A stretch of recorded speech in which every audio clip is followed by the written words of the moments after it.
For my graduation, my parents gifted me a disownment letter. My sister, ever the performer, lifted her phone and smiled into the camera.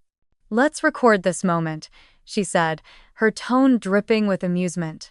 I unfolded the envelope slowly, the sound of paper slicing through the hum of conversation.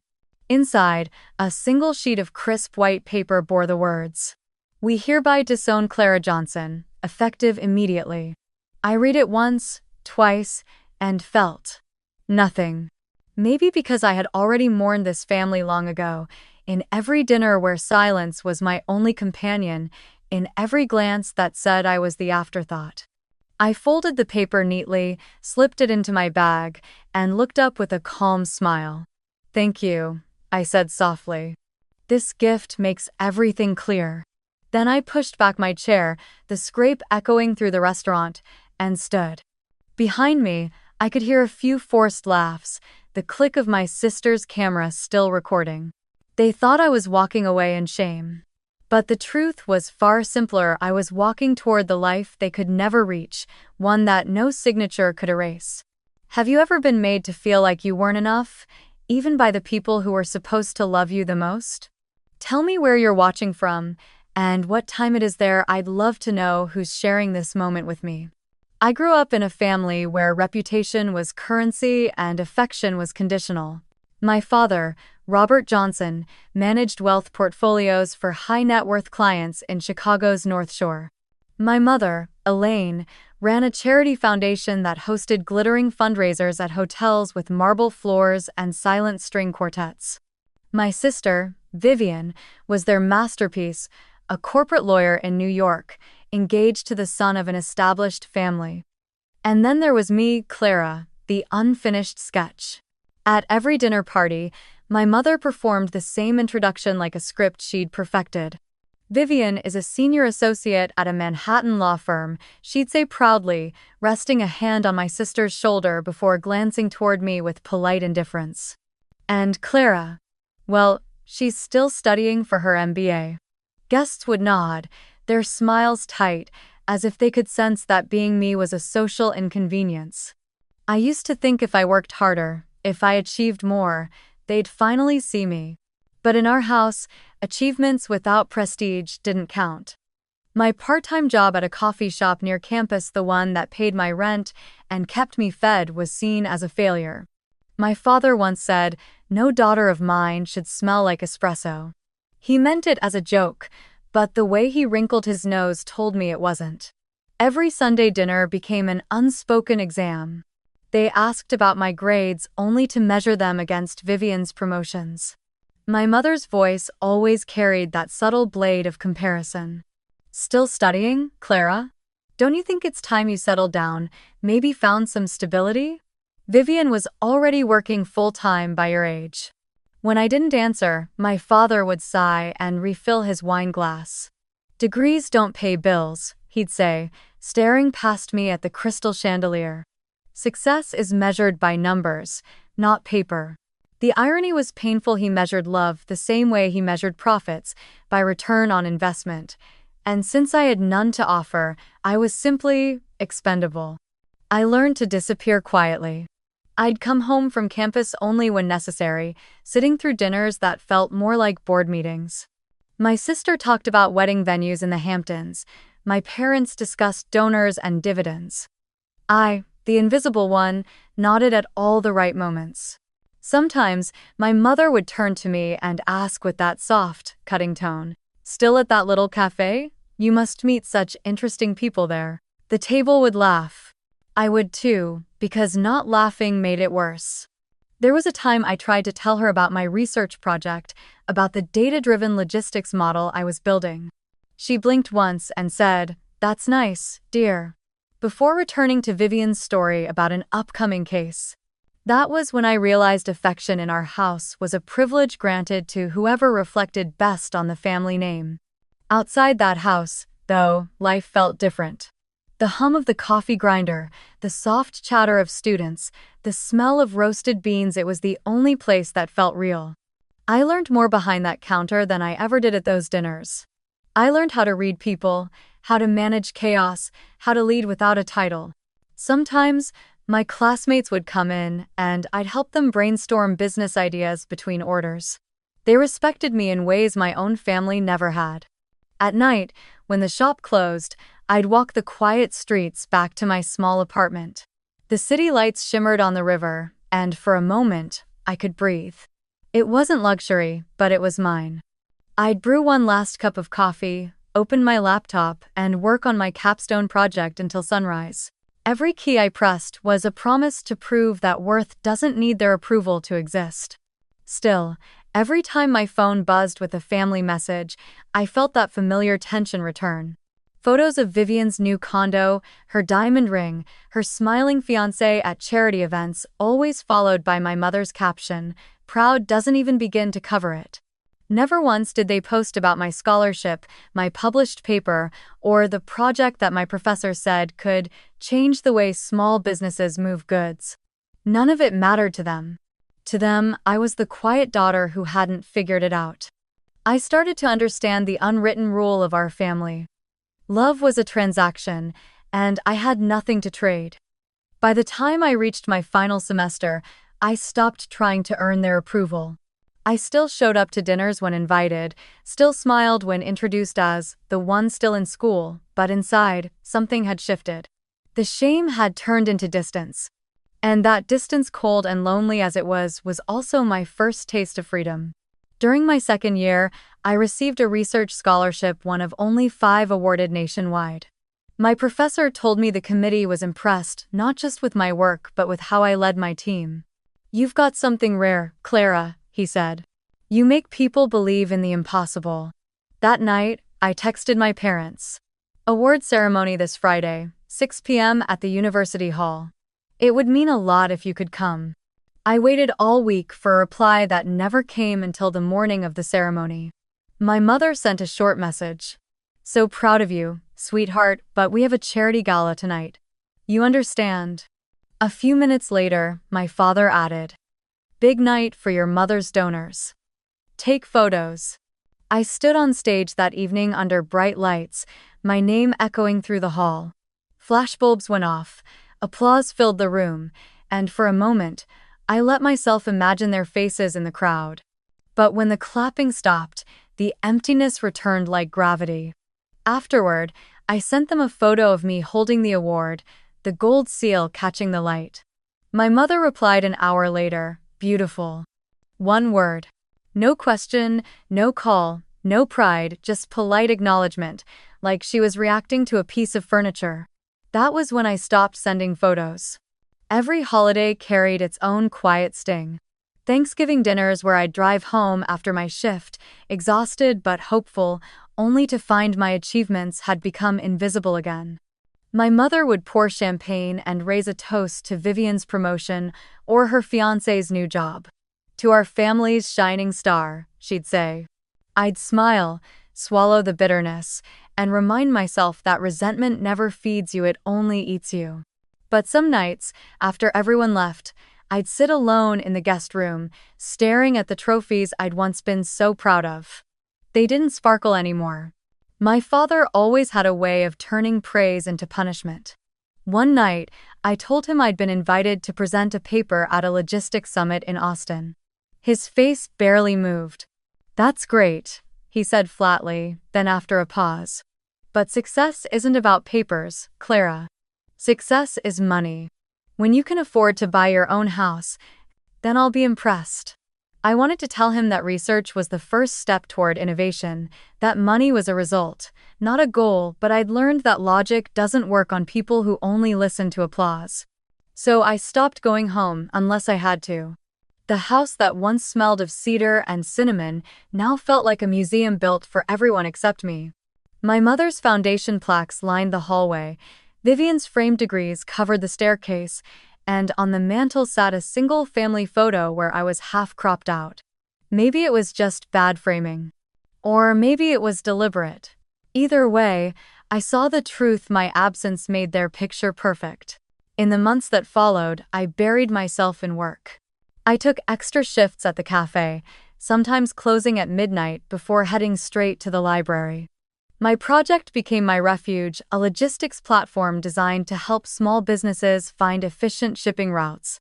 It wasn't glamorous, but it was real. The equations made sense when people didn't. The data listened when my family didn't. I'd spend nights tweaking algorithms, losing track of time until the first train passed outside my window. In those quiet hours, I didn't feel small or invisible. I felt alive. There were nights, though, when exhaustion cracked my resolve. I'd scroll through family photos online. Vivian in designer gowns, my parents at charity dinners, champagne flutes in hand, and wonder what it felt like to be worth celebrating. I told myself I didn't need them, that I was building something greater, but loneliness has a way of whispering at 3 a.m. It reminds you of every door that closed in your face, every word you wish had been different. Still, I never let it win. I'd take a deep breath, open another spreadsheet, and keep building. When people at school talked about family support, I learned to stay quiet. My version of support came in the form of reminders that I wasn't enough, but it also became fuel. I started channeling every slight, every dismissal, into focus. If they saw me as a failure, I'd turn failure into foundation. I didn't realize it then, but that quiet defiance was the start of my transformation. The turning point came quietly, like most good things do. It was an ordinary Tuesday morning when Dr. Peterson called my name after class. He was a tall man in his 60s, the kind of professor who saw potential where others only saw attendance. "Clara," he said, adjusting his glasses, "you've got an unusual mind for this kind of work. You see both the numbers and the people behind them." I blinked, unsure how to respond. Compliments weren't something I was used to receiving, especially not from someone who meant them. He pointed to my presentation slides still projected on the screen, rows of data turned into clean, dynamic patterns. "You organized a team of 6 and predicted distribution efficiency down to 0.1%, he continued. "That's not just math, that's leadership. Have you considered presenting this at the Student Startup Symposium next month?" I almost laughed. Me? The girl who spent nights poring over logistics spreadsheets between cafe shifts? "I don't think I'm ready," I said, careful not to sound ungrateful. He smiled, the way mentors do when they already know your excuses. "Perfection is just fear dressed up nicely," he replied. "Apply, you might surprise yourself." That evening, I sat in my apartment staring at the application form. My cursor hovered over the blank space labeled team name. I thought of all the times I'd been told my ideas were too small, too academic, or not practical. And yet, here I was, with something that might actually matter. I texted 2 classmates I trusted: Ryan, a data analyst with a quiet wit, and Lila, a UX designer who could make algorithms look beautiful. Within a week, we were a team. We called our project Pathlink, a system that used real-time data to help small businesses optimize shipping routes and reduce fuel costs. We wanted to make logistics fairer, smarter, and accessible to everyone, not just big corporations. For 3 weeks, my apartment turned into our command center. Empty coffee cups lined the table, sticky notes covered the walls like a kaleidoscope of determination. We worked through sunrise after sunrise, driven by something I hadn't felt in years: a sense of belonging. The day of the symposium, I wore the only blazer I owned, the one I'd bought secondhand for job interviews. My palms were sweating as we set up our booth among dozens of flashy startups with glossy banners and corporate sponsors. Compared to them, we were tiny, a team with 3 laptops, a borrowed projector, and an idea built on hope. But when our time came, something shifted. The moment I began to speak, the noise of the room faded. I walked the audience through our problem, our process, our purpose. I spoke about small businesses struggling with inefficient deliveries, about data being a tool for empowerment, not exclusion. Lila navigated the demo with confidence, Ryan presented the algorithm results, and when it came time for closing remarks, I said, "We believe efficiency should serve everyone, not just those who can afford it." Applause erupted. Real applause. Not polite, not perfunctory genuine. For the first time, I didn't feel invisible. Afterward, several attendees stopped by our table to ask questions, exchange cards, and offer suggestions. But one conversation stood out. A man in a tailored gray suit approached me with quiet confidence. His name tag read, Richard Hale, CEO, Arden Logistics. I recognized the company instantly. They were one of the biggest distribution firms in the country. "Impressive work," he said, his voice low but steady. "You've got something interesting here." I started to thank him, but he held up a hand. "Not just the idea," he said. "You." I froze. "Me?" He nodded. "Most people talk about innovation like it's magic. You talk about it like it's responsibility. That's rare." He looked over our demo again, then added, "You have a gift, Miss Johnson. You understand both people and numbers. That balance, that's what builds lasting systems." Before I could respond, he handed me his card. "Call my office sometime. I'd like to hear more about PathLink." And just like that, he was gone. No promises, no flattery, just the kind of sincerity that left me speechless. When I told Dr. Peterson afterward, he smiled knowingly. "Some people chase opportunities," he said, "others create them. You just did both." That night, I walked home in the cool spring air, clutching the business card like a secret. For once, I didn't need anyone's approval to feel proud. I didn't need my mother's polite applause or my father's acknowledgement. I had built something that spoke for itself. Back in my apartment, I placed the card beside my laptop and whispered to no one in particular, "Maybe this is where it starts." And though I didn't know it yet, that tiny spark, the courage to present, the belief that my work mattered, was the beginning of a fire that would one day change everything. The more PathLink started to take shape, the more my family tried to dismantle it. It was almost poetic. The closer I got to becoming someone, the more determined they seemed to remind me of my place. A week after the symposium, I called my mother to share the news that Arden Logistics had shown interest in my project. I barely finished my sentence before she sighed. "Clara, darling, playing with computers all day isn't a career. You should be networking, attending real events, meeting real people.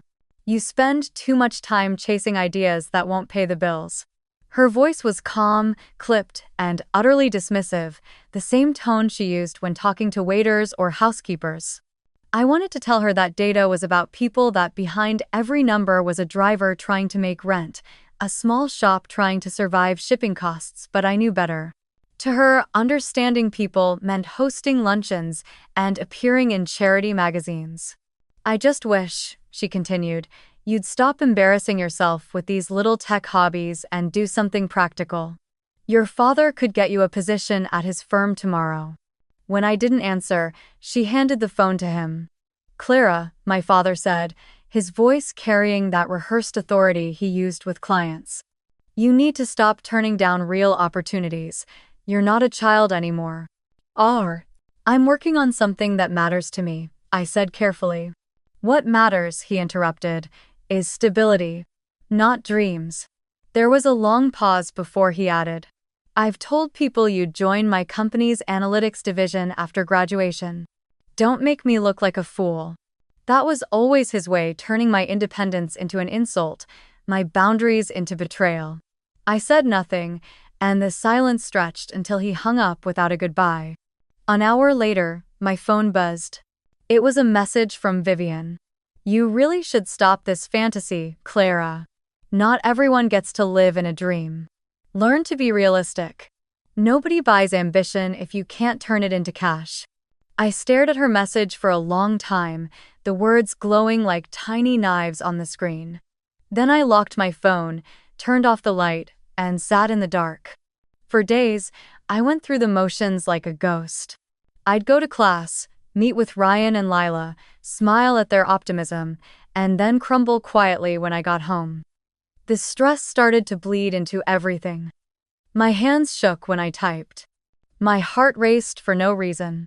I'd wake up at 3 a.m., with my mind spinning through to-do lists that never seemed to end. Some nights, I'd catch myself staring at the ceiling, whispering, Maybe they're right. Maybe I'm not enough. Eventually, I booked an appointment with the campus health center. I didn't even know what to say when the therapist asked what brought me in. I'm tired, I said. But not from work, from being told I'm wrong for wanting more. She listened quietly, then asked me to describe my week. I told her about the deadlines, the calls from my mother, the constant expectation to apologize for being different. When I finished, she said something that still echoes in my mind. Clara, it sounds like you've spent your whole life living in other people's definitions of worth. You need boundaries, not walls, but lines that tell you where you end and they begin. Her words hit harder than any lecture I'd ever heard. Boundaries. I didn't even know what that meant anymore. My entire life had been shaped by their approval, their disapproval, their conditions for love. Without realizing it, I had built myself as a reaction to them every decision, every silence, every achievement. For the first time, I wondered what it would feel like to make a choice that was entirely mine. That night, I took out a notebook and made 2 columns. What they want and what I want. The first list filled quickly status, control, appearances, predictability. The second started slow, hesitant, but then poured out freedom, creation, peace, purpose. By the end, the second list was longer. That realization didn't fix everything, but it felt like breathing for the first time after being underwater. Still, the following weeks tested that newfound clarity.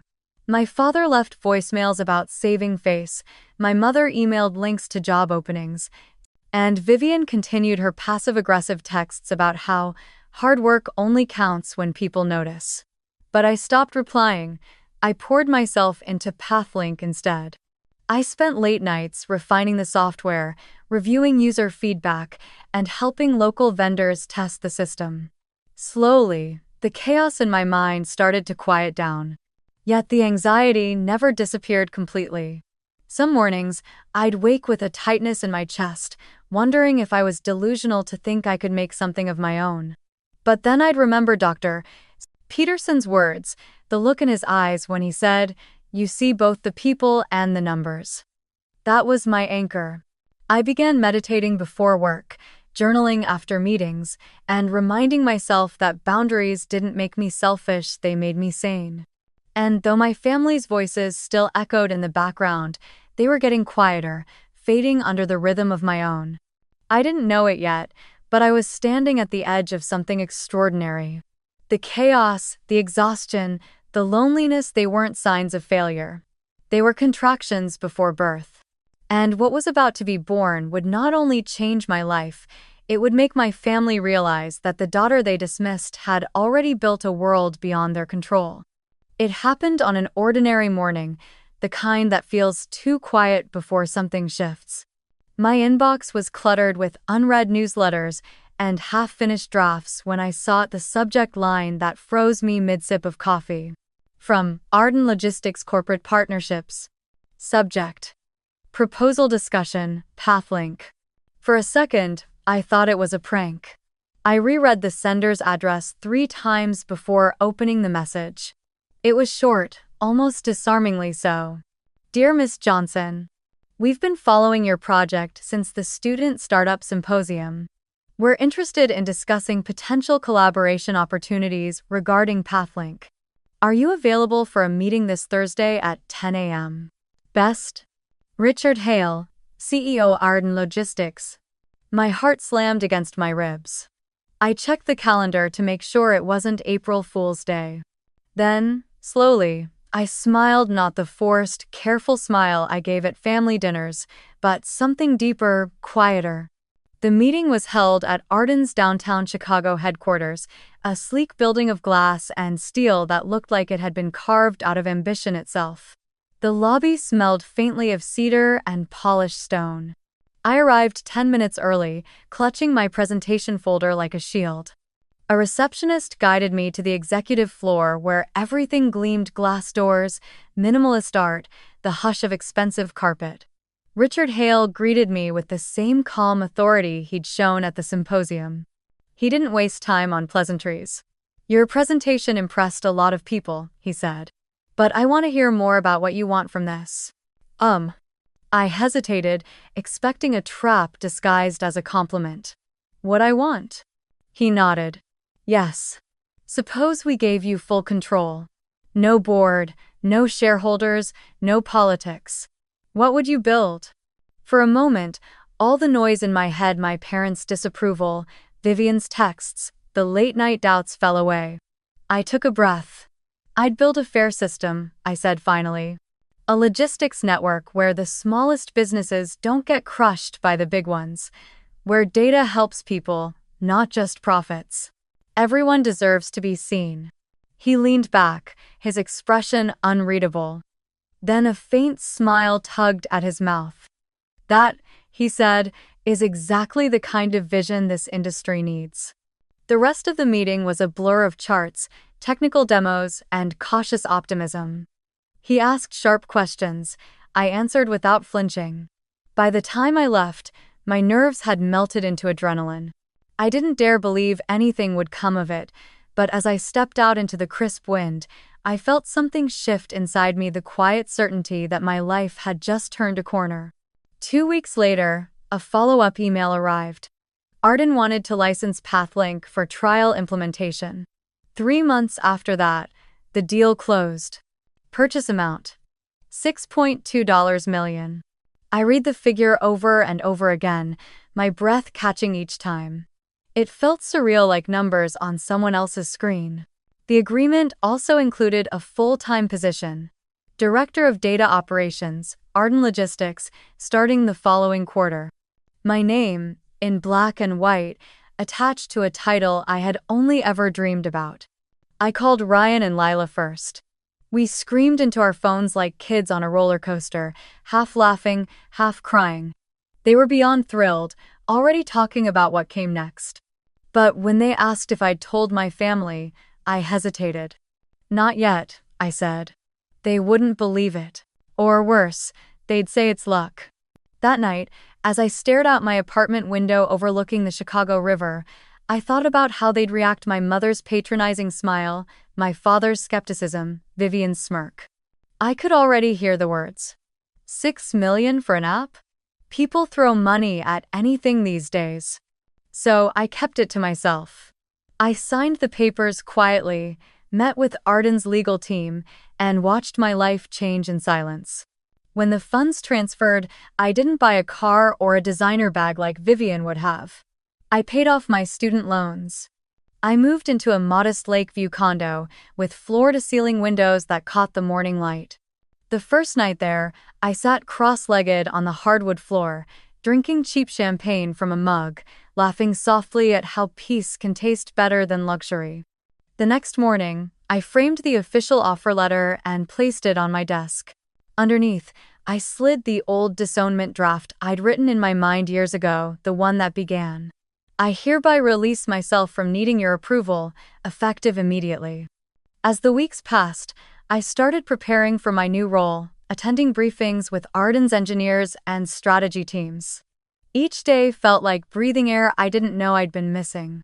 People listened when I spoke. My ideas mattered. And for the first time, the girl who used to hide behind data was leading people who believed in her vision. Sometimes, I'd still get texts from home, forwarded photos from charity events, announcements of Vivian's wedding date, reminders about the family image. I'd read them, smile politely, and then set my phone face down. They had no idea who I'd become, and I wasn't going to explain it. Because success, I learned, doesn't always need witnesses. Sometimes it's enough just to know that you've crossed the invisible line between who they said you were and who you've chosen to be. I didn't know it yet, but the next time my family and I sat across a dinner table, it would be at a restaurant with white tablecloths and glittering chandeliers, the same kind of place where my mother once lectured me about respectability. And this time, she'd be the one holding an envelope. Only, the lesson she thought she was teaching would belong to me all along. The message came on a Friday evening, 2 days before my graduation. My phone buzzed with a familiar chime, my mother's number. "Tonight, the family is hosting a pre-graduation dinner for you. Dress appropriately." No heart emoji, no exclamation mark, just that clipped tone that always sounded like an order disguised as affection. I stared at the screen for a long moment, debating whether to go. Part of me wanted to ignore it, but another part, the part that still clung to hope that maybe, just once, they'd see me, whispered, "Show up. End it on your terms." The restaurant was called Maison Lumière, one of those French places my mother adored because the menu didn't list prices. Gold light spilled from crystal chandeliers, the air thick with the scent of butter and quiet judgment.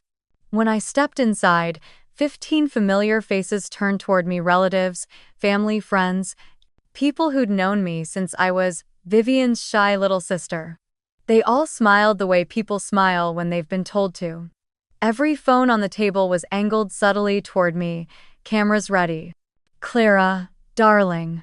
My mother rose with that theatrical warmth she saved for public occasions. Her silk shawl shimmered as she gestured to the seat beside her. "You look lovely. Everyone, let's toast our scholar." The waiter poured champagne. Glasses clinked. My father gave a rehearsed smile, saying, "We're proud of you, kiddo," without looking me in the eye. Vivian adjusted her diamond bracelet and added, "Finally finishing, huh? Took long enough." Laughter fluttered around the table like champagne bubbles, fragile, artificial, gone too soon. Dinner began. The conversations were a blur of polite small talk, Vivian's wedding plans, and my mother's charity events. No one asked about my project or my plans. I answered questions when necessary, smiled when expected, and kept my hands steady on the linen napkin in my lap. But something in the air felt rehearsed, staged. Like I had walked into a play whose ending everyone knew but me.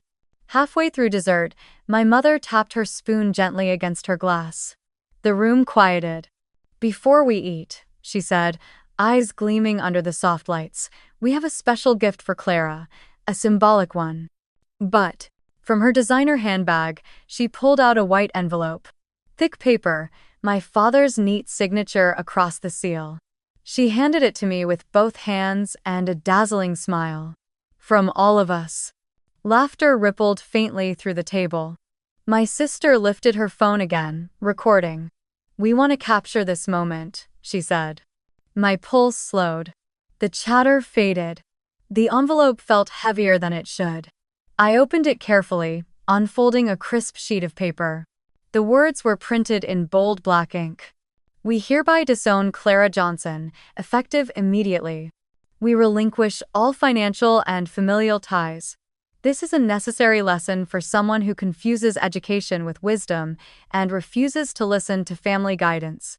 Signed, Robert Johnson, Elaine Johnson, Vivian Johnson." The words blurred for a moment before sharpening into something almost comical. They had actually written it out, signed it, and printed it, a family declaration dressed up like a legal document. I looked up. Every face was turned toward me, waiting. Some amused, some curious, some smug. It was a performance, and I was the final act. My mother leaned forward, still smiling. "We just thought this might help you face reality." Vivian giggled behind her phone. "Come on, Clara, don't look so serious. It's just a message, a wake-up call." Doll. I could hear my heartbeat in my ears, steady and calm. For a moment, I almost pitied them, the desperation behind the cruelty, the way their validation depended on watching someone else shrink. Then I folded the letter neatly, slipped it back into the envelope, and smiled. "Thank you," I said, my voice even, almost gentle. "You're right, this makes everything clear." There was a flicker of confusion in my mother's eyes. "What do you mean?" I stood, smoothing the creases of my blazer. "I mean, now I can finally start living honestly. Without pretending this is a family." The table went silent. My father cleared his throat. "Don't make a scene, Clara." I met his gaze. "A scene? No. I'm just leaving the stage."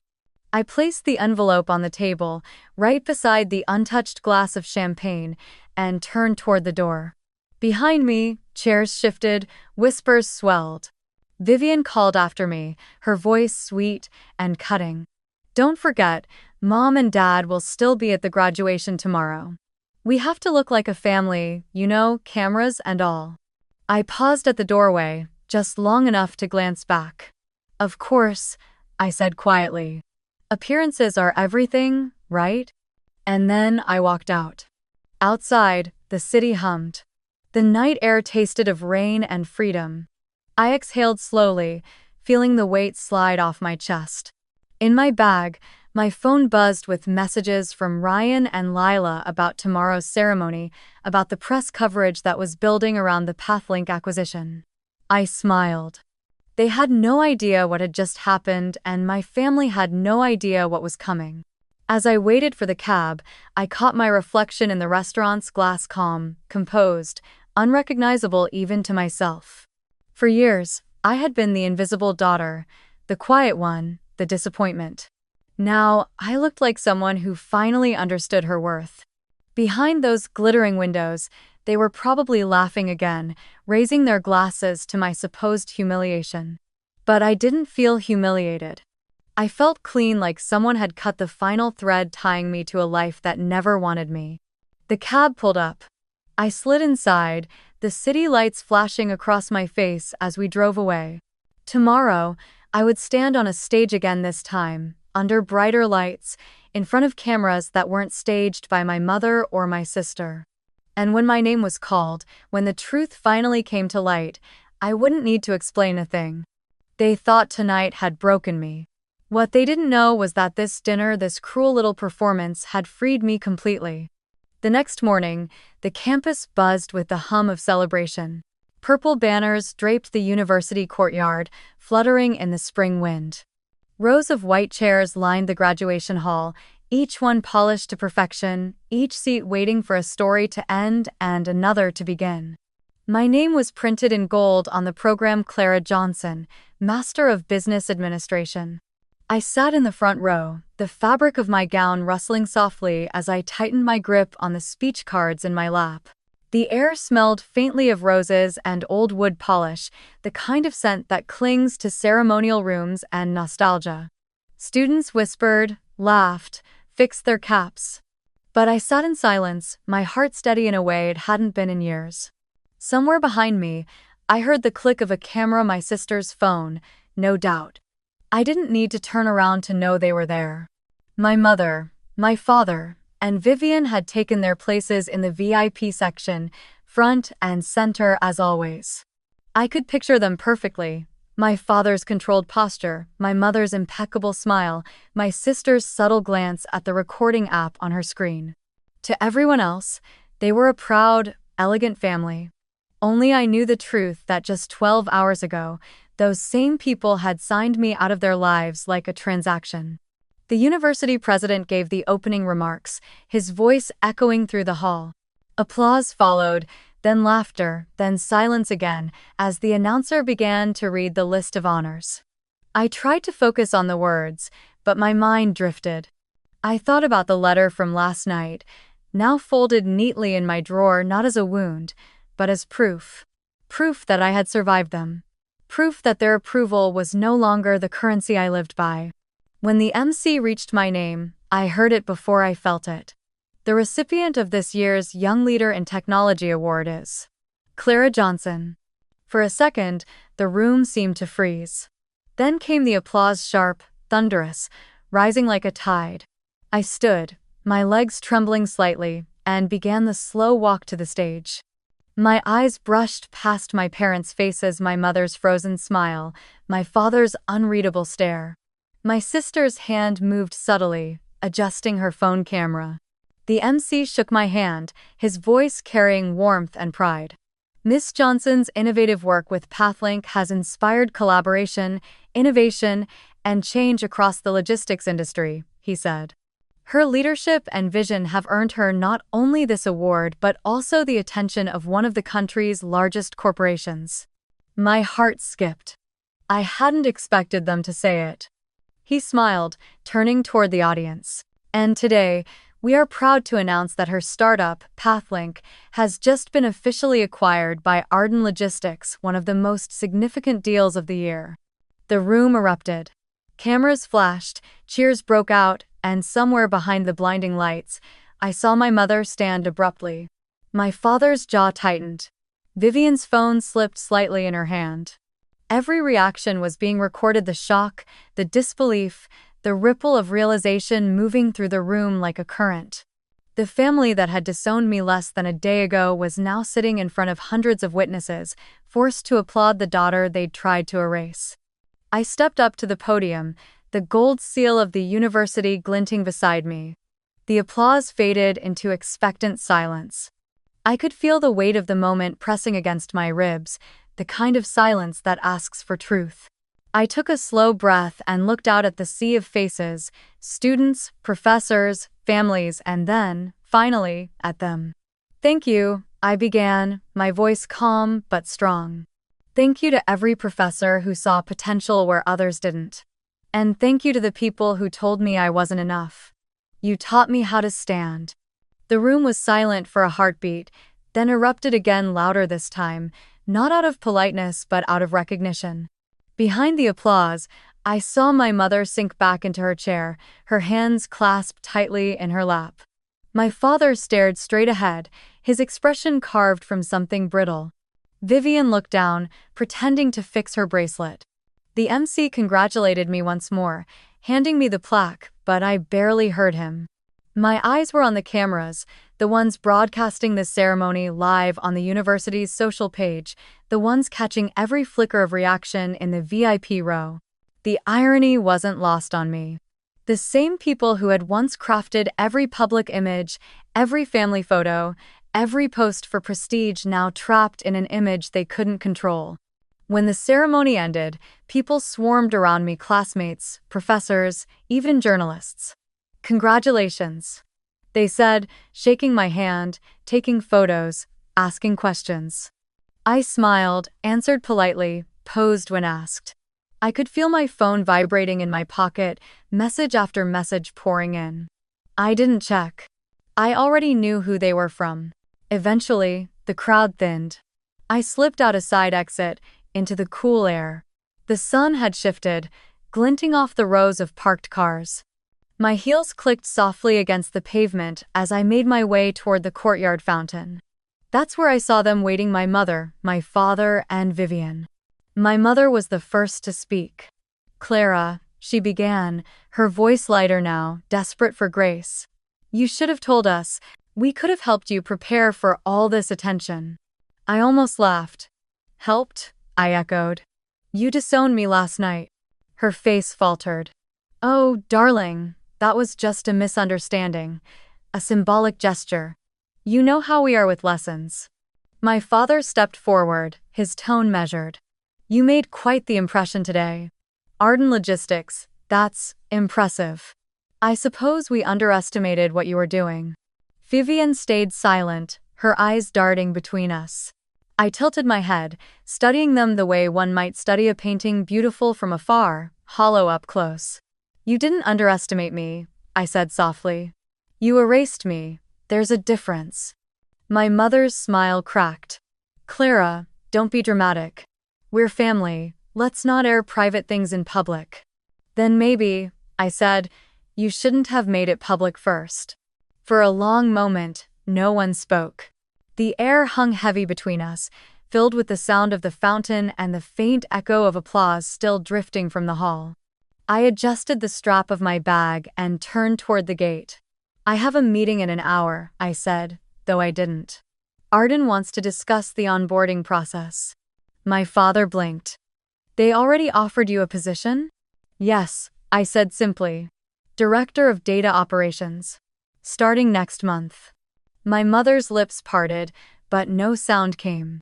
Vivian finally found her voice. "You're serious?" I smiled. "Completely." They just stood there, a picture of shock and quiet disbelief, the kind of silence that once would have crushed me. But now, it only made me stronger. I started walking away, the sound of my heels echoing like punctuation marks to the life I was leaving behind. As I reached the street, I turned back one last time. They were still standing there, small against the backdrop of the grand building, framed perfectly in the sunlight, the same people who thought they could define me. Now they were just part of the scenery. And for the first time in my life, I didn't feel like the background. I was the story. By Monday morning, the story had already escaped the walls of the university. Someone in the audience, maybe a student, maybe a journalist, had recorded my mother's reaction during the ceremony. The clip went viral overnight. The camera zoomed in on her frozen smile just as the MC announced that Arden Logistics had acquired Pathlink. The caption read, "When the daughter you disowned becomes the youngest tech director in the country." It spread like wildfire. By lunchtime, the video was trending on multiple platforms, tens of thousands of comments, half outrage, half awe. People called it the calmest revenge ever. Others wrote, "She didn't need to scream. Her success did it for her." My inbox filled with messages from classmates, strangers, even recruiters. For the first time, my name was being spoken without pity attached to it. The press picked it up next. An online business magazine published an article titled, "MBA Student Disowned by Family Becomes Youngest Director at Arden Logistics." The piece quoted parts of my graduation speech and ended with a line that made me pause. Perhaps the greatest education is learning when to stop seeking approval. But not everyone was celebrating. The fallout at home began faster than I expected.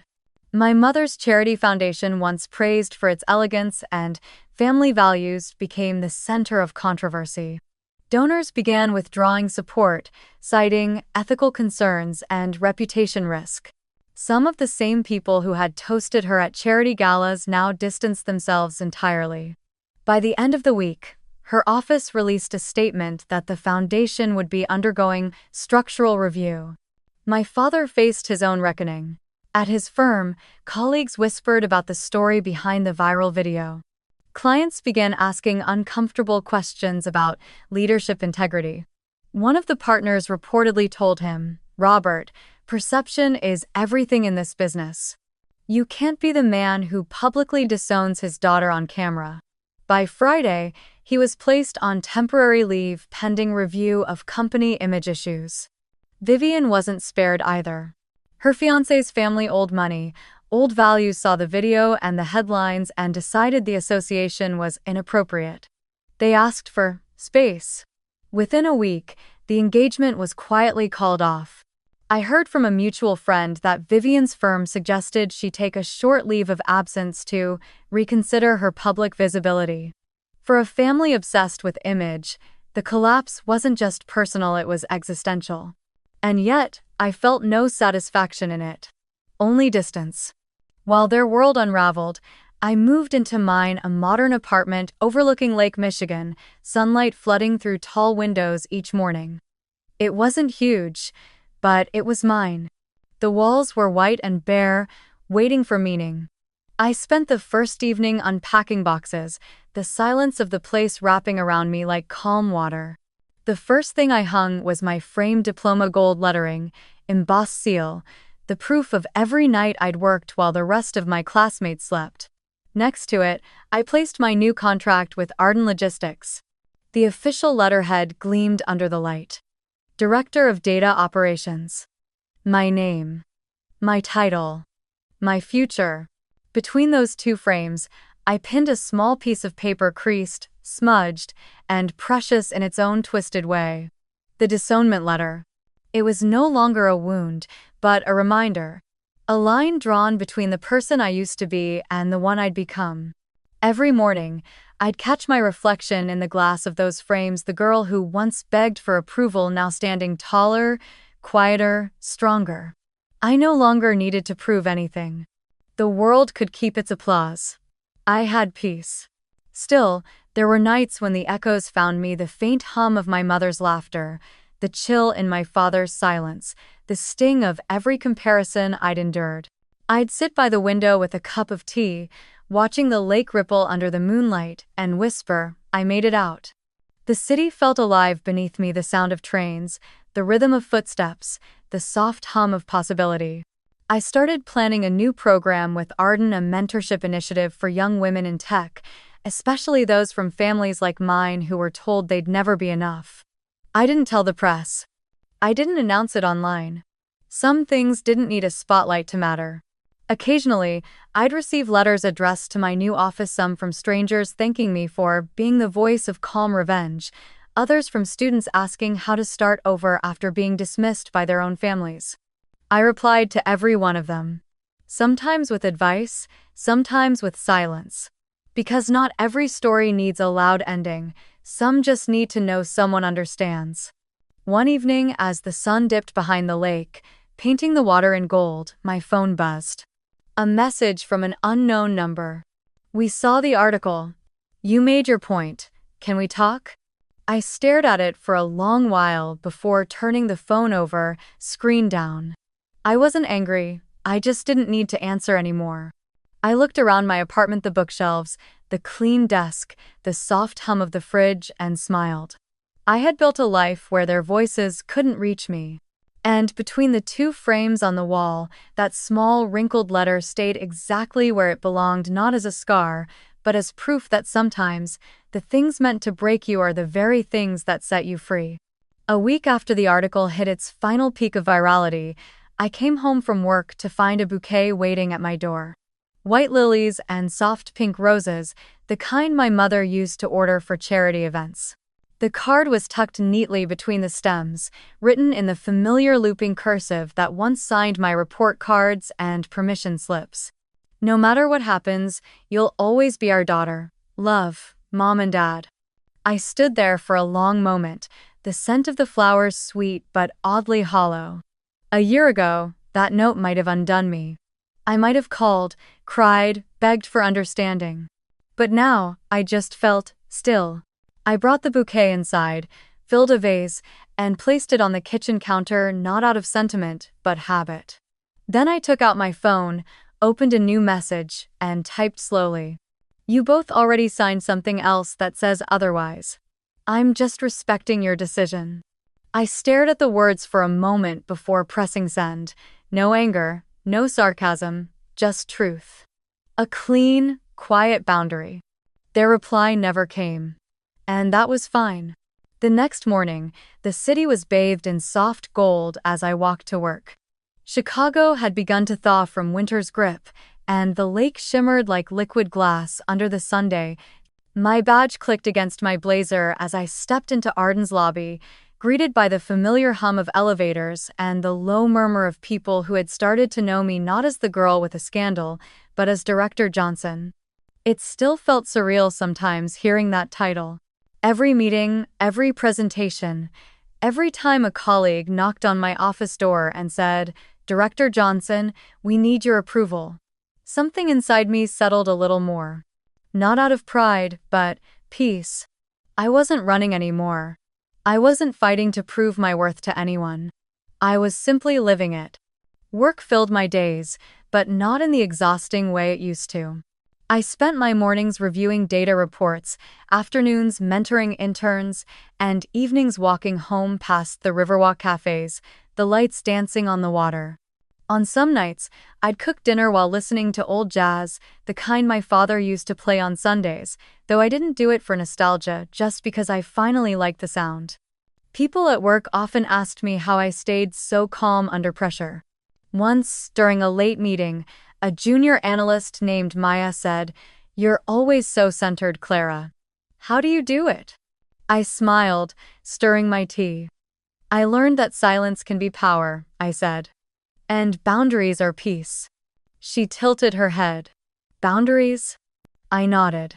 "It's like this. Family, work, love, they all test where your edges are.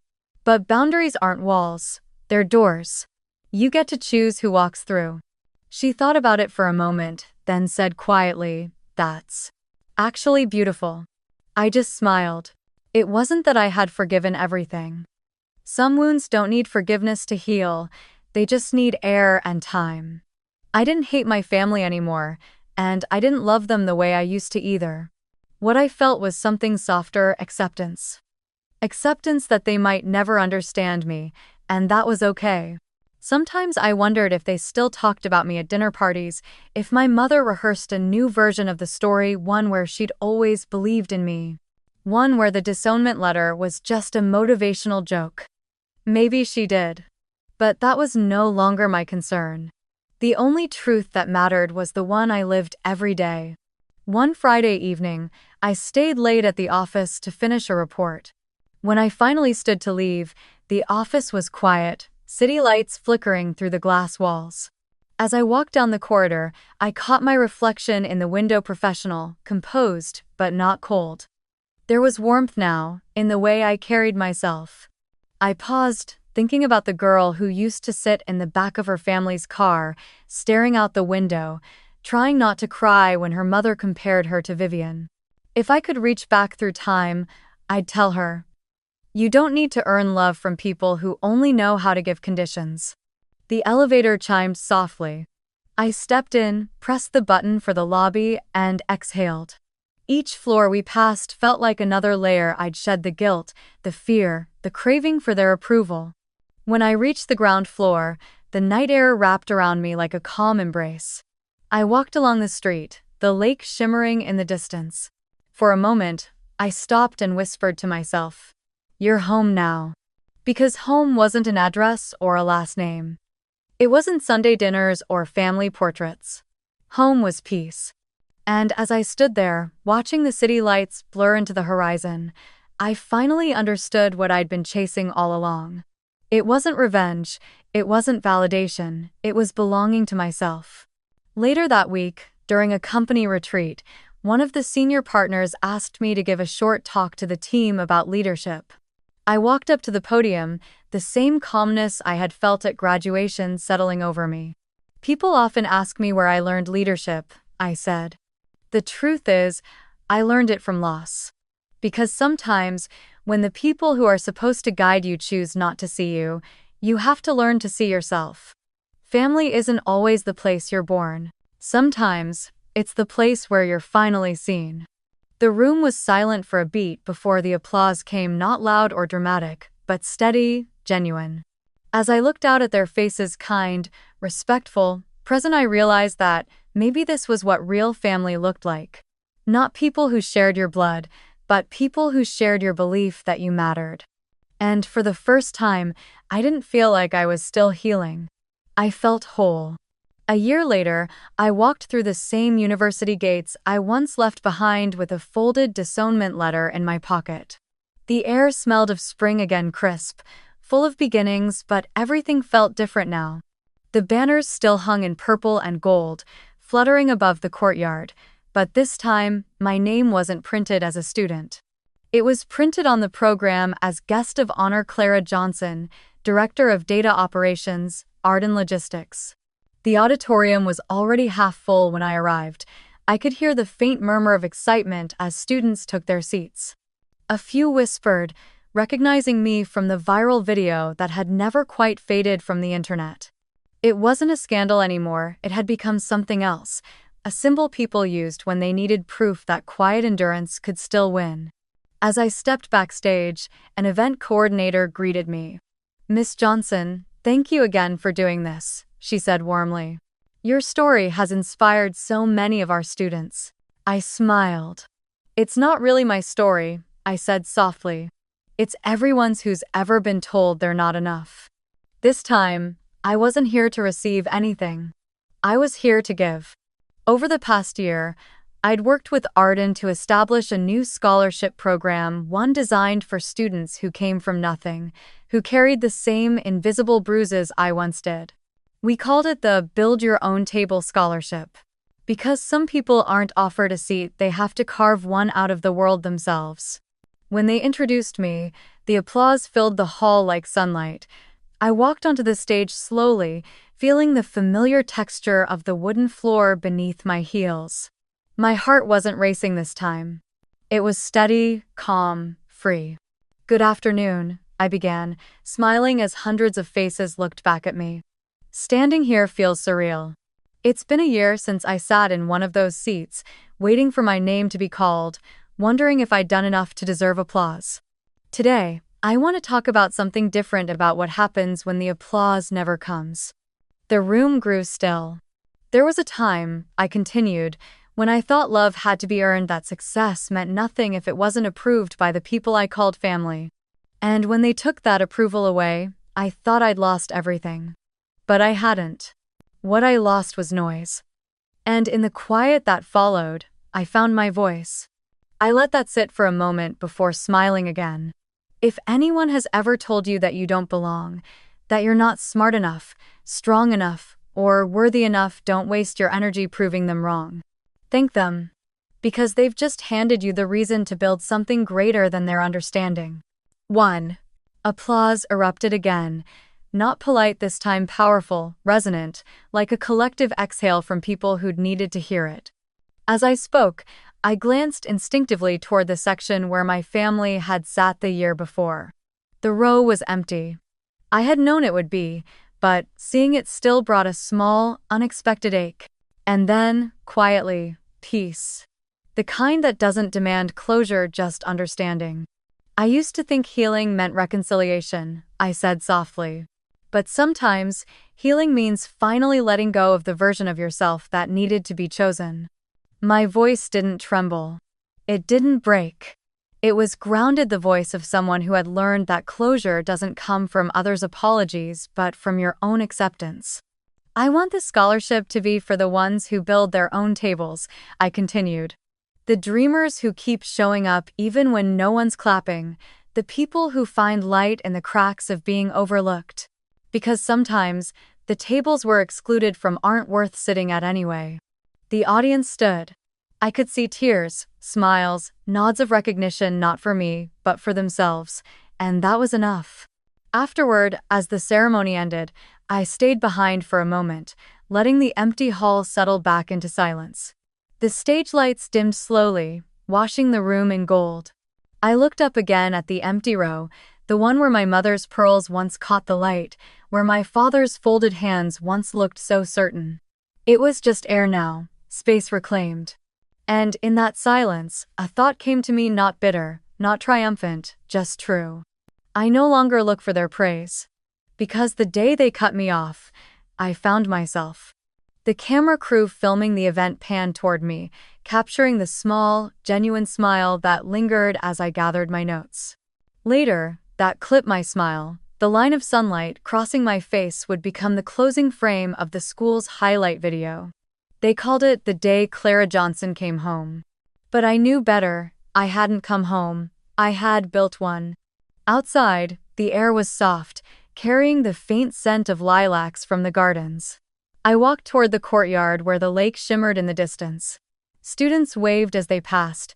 Some stopped to thank me. One girl with trembling hands said, "You made me believe I can do it too."